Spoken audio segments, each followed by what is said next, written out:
ఏకాదశి తిథి హిందువులకు చాలా పవిత్రమైనది. ఏకాదశి అంటే 11.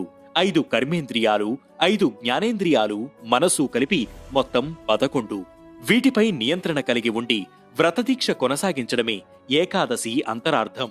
సంవత్సరంలో 24 సార్లు ఏకాదశి తిథి వస్తుంది. అందులో వైకుంఠ ఏకాదశి చాలా విశిష్టమైనది.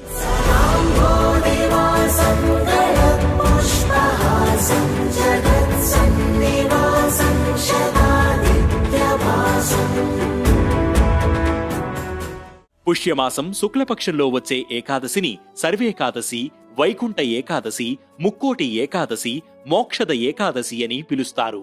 ఇది సూర్యుడు దక్షిణాయనం నుంచి ఉత్తరాయణానికి ప్రవేశించడానికి ముందు వచ్చే ఏకాదశి. ఈ రోజున మహావిష్ణువు గరుడ వాహనంపై 3 కోట్ల మంది దేవతలతో కలిసి భూలోకానికి దిగివచ్చి భక్తులకు దర్శనమిస్తారు.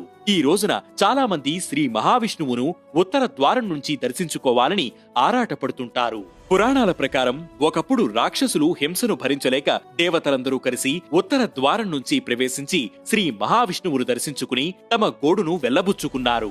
అప్పుడు శ్రీహరి అనుగ్రహించి రాక్షసుల బాధ నుండి విముక్తి కలిగించాడని, అందుకే ఉత్తర ద్వారం దర్శనం చేసుకుంటే మనల్ని వెంటాడుతున్న సమస్యలన్నిటికీ పరిష్కారం లభిస్తుందని భక్తుల నమ్మకం.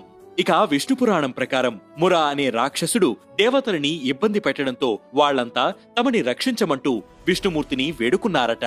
దాంతో స్వామి అతడిని అంతమొందించేందుకు సిద్ధమయ్యాడట. అది తెలిసిన అసురుడు సముద్ర గర్భంలో దాక్కోవడంతో విష్ణుమూర్తి కూడా ఓ గుహలోకి వెళ్లి నిద్రిస్తున్నట్లుగా నటించాడట. మురాసురుడు బయటికి వచ్చి స్వామిని సంహరించేందుకు ప్రయత్నిస్తున్న సమయంలో మహాలక్ష్మి శక్తి రూపంలో వచ్చి అతడిని వధించిందట. స్వామి సంతోషించి ఆ శక్తికి ఏకాదశి అనే పేరు పెట్టి ఏదైనా వరం కోరుకోమన్నాడట. మురను సంహరించిన రోజున ఉపవాసం ఉన్నవారి పాపాలను పోగొట్టమంటూ ఆ శక్తి వేడుకోవడంతో స్వామి తథాస్తు అనడంతో పాటు వైకుంఠ ప్రాప్తి కూడా కలుగుతుందని వరమిచ్చారట. అందుకే ఈ రోజున ఉపవాసం ఉండి ధ్యానం చేయడం వల్ల మిగతా 23 ఏకాదశులు ఉపవాసమున్న ఫలితం కలుగుతుందని విష్ణుపురాణం చెబుతోంది. ఇది వైకుంఠ ఏకాదశి వెనుకున్న కథ. వే2న్యూస్ యూజర్లందరికీ వైకుంఠ ఏకాదశి శుభాకాంక్షలు.